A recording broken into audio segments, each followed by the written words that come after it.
verið öll hjartanlega velkomin. Nú erum við komin í þunga miðju opinberunarbókarinnar sem ég kalla það. Þetta eru kaflar 14, 15 og 16. Auðvitað öll opinberunarbókin hámark við Biblíunnar. En innan opinberunarbókarinnar tel ég að þarna sé eins og þunga miðja. Og svo að sjálfsögðu allt til enda opinberunarbókarinnar að þá erum við að fjalla mjög dramatíska og örlagaríka atburði sem enda með því að Guð skapar nýja veröld. Atburðarásin sem innleiðir það að Kristur komi og sæki fólki sitt og síðan að hann skapar nýja jörð þar sem að fólk Guðs mun búa alla eilífð. Þessi atburðarás að byrja samkvæmt spádómi Biblíunnar. Við lifum á mjög örlagaríkum tímum og við þurfum ekkert að örvænta vegna þess að við sjáum í orði Guðs svona megin atriðin eins og þau munu gerast eins og þeim lýst í Biblíunni. Og þó að þetta getur verið mjög örlagaþrungið og dramatískt fyrir jarðarbúa þegar þeir upplifa atburði síðustu daga, þá þarf fólk Guðs ekkert að óttast. Jafnvel þó að það kunni að láta lífið fyrir trú sína, en Guð mun frelsa fólk sitt.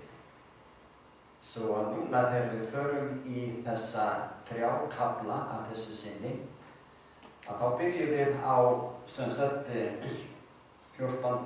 kaflanum og það fyrsta versi, þar sem við lesum en sá ég sýn, hann sá margar sýnir og þær svona koma hver á eftir annari og stundum hoppar hann yfir og kemur aftur tilbaka og þið takið eftir því sérstaklega þegar talar musterið, að það talað musterið í fyrsta kaflanum, það talað musterið í síðustu kaflanum og allt þar á milli hvað eftir annan. Það er svo Guð sé sífellt að draga athygli okkar af musterinu á himnum. Það eru mjög dramatískir atburðir að gerast núna þessa daga. Því að dómurinn hefur þegar hafist fyrir þó nokkru síðan, að minnsta kosti yfir þeim sem eru dánir. Svo kemur að hinu lifandi.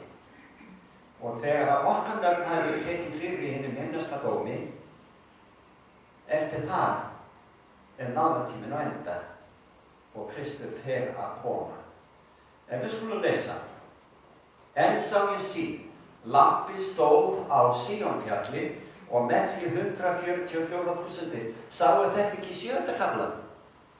Og þannig kemur þessi tala aftur. Í 2 eða 3 skipti þá talað þessar 144.000 og við erum ekkert að fara út í það. Þeir eru miklu fleiri en þessi tala getur sem frelsast. En þannig verður að tala menn eða fólk sem kemur út úr þrengingunni á jörð, það að segja úr þessu syndu og heimi. Og þessir höfðu nafn þess, það að segja lamsins og föður þess, skrifað á ennum sér. Hugsið ykkur, við verðum merkt föðurnum og syninum alla eilífð. Og það sagt að það sé hérna á enninu, hvort sem það sjáanlegt nafn eða hvort að það sé öll meðvitað hið innra í heilabúi okkar, segi ég ekkert en við erum merkt Guði og við erum merkt frelsara okkar. Svo segir öðruvísi, ég heyrði rödd af himni sem nið margra vatna og gný mikillar þrumu og röddin sem ég heyrði var svo lúður eða hörpulhljómur, hörpuleikara sem slá hörpur sínar. Margir telja að það eina sem við gerum í eilífðinni að spila hörpur og svífandi á einhverju skýjum. Þeir taka slíka ályktun eða byggja á svona texta sem minnst á hörpur og hörpuleik.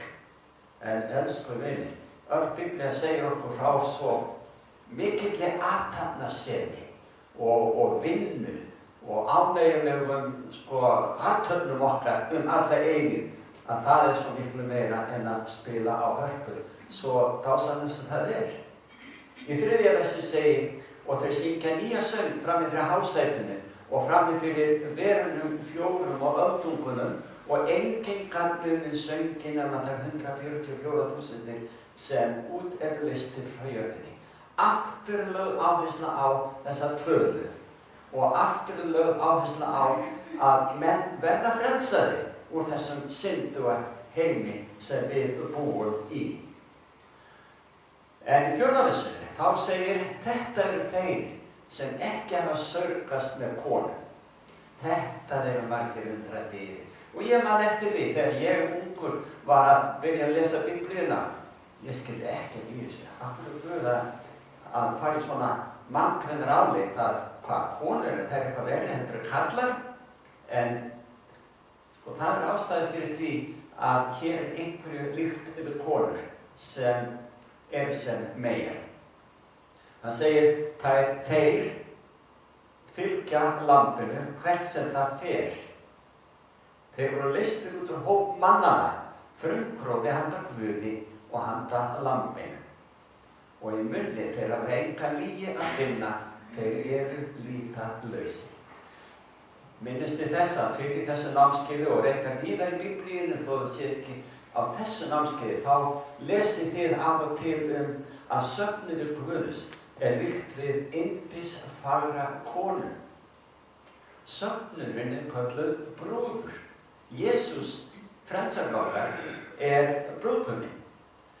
Og þegar að söfnuður villist af vegi sannleikas, frá vegi Guðs eða hjálpræðis, að þá er stundum talað spillta konu.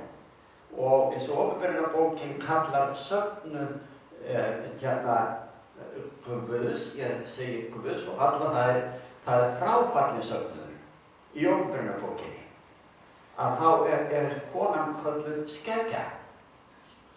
Og það er hér verið að leggja áherslu á 14. kaflanum að þeir sem frelsast. Það er enga lygi að finna í munni þeirra. Þeir hafa tileinkað sér sannleika eins og hann er í orði Guðs. Og þess vegna er þeim líkt við konur eða menn, segjum bara menn og konur sem hafa ekki saurgast af svona spilltum konum eða söfnuðum. Og þá er það líkt við eins og hreinar meyjar. Og það er enga lygi að finna í munni þeirra sem sagt boðskapurinn sem er boðaður í nafni kristni, í nafni Jesú Krists, er stundum ekki sannur, er ekki alltaf að öllu leyti í samræmi við orð Guðs. Og þá er tekið svona til orða, það er enga lygi að finna í munni þessara hópnu af því að þeir hafa ekki látið mengast, spillast eða skemmast í trúar reynslu sinni af boðskap sem er rangur. Og það er mikið boðskap í nafni kristni í dag, boðaður alla jarðir, allan heim, sem er ekki í samræmi við orð Guðs. Og ég bara minni ykkur á texta sem ég stundum rifja upp. Það er í Mattheusarguðspjalli í 7. kafla og það er frá 21. versi. Þar segir Jesús Kristus sjálfur, þegar hann gekk hér á jörðu, að margir munu koma á þeim tíma eða degi, það er á efsta degi, og segja við mig, höfum við ekki spáð í þínu nafni, kennt í þínu nafni og gert mörg kraftaverk í þínu nafni. Þetta eru menn, þetta eru kristnir boðberar sem eru það kópraustir á efsta degi að minna Drottinn á, við tölum í þínu nafni. Ætlaðu ekki að viðurkenna okkur. Þá segir Kristur við slíka og hann hefur kallað þá marga í byrjun þarna 21. versis. Hann kallar þá sem sagt, hann segir farið frá mér, burt frá mér. Og svo er eftir hvað þýðing í Biblíunni það er, hvort að það séu stórsyndarar eða falskennarar eða eitthvað líkt.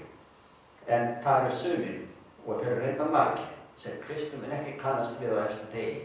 Það er í því ljósi sem þessi texti í Opinberunarbókinni 14. kafla 4. og 5. versi er svo mikilvægur. Okkur ber að skilja þessi orð að hinir hólpnu hafa ekki sörgast með konum. Það er að segja alls trúarbrögðum eða söfnuðum eða kennisetningum þess vegna. Það er enga lygi að finna í munni þeirra. Og þegar að við prestar boðum eitthvað sem er ekki í samræmi við orð Guðs eða kenningu drottins, að þá er Guð ekkert hikandi við það að kalla þetta lygi. Því að það sem ekki er satt er ósatt. Og góður í íslensku er að kalla lygi en það er ekki satt. Svo að hér er mjög mikilvægan texta að finna. Svo lesum við frá 6. versi. Og ég sá annan engil fljúga hákon himins. Hann hélt á eilífum fagnaðarboðskap. Sjáum við mikilvægi þarna. Til að boða þeir sem á jörðinni búa og sérhverri þjóð og kynhvist, tungu og lýð. Og sagði hárri röddu, takið nú eftir. Þetta er sem sagt hinn eilífi fagnaðarboðskapur. Og hann snýst það að óttast Guð, eins og segir í 7. versi, og gefi honum dýrð. Því að komin er stund dóms hans. Dóminn er hafinn. Dómurinn er hafinn. En það er meira í þessum boðskap. Jarðarbúar eru hvattir til þess að tilbiðja þann sem gjört hefur himininn og jörðina og hafið og uppsprettum vatnana. Það er verið að kalla fólk að boða aftur og að tileinka sér enn á ný sköpunarsöguna. Því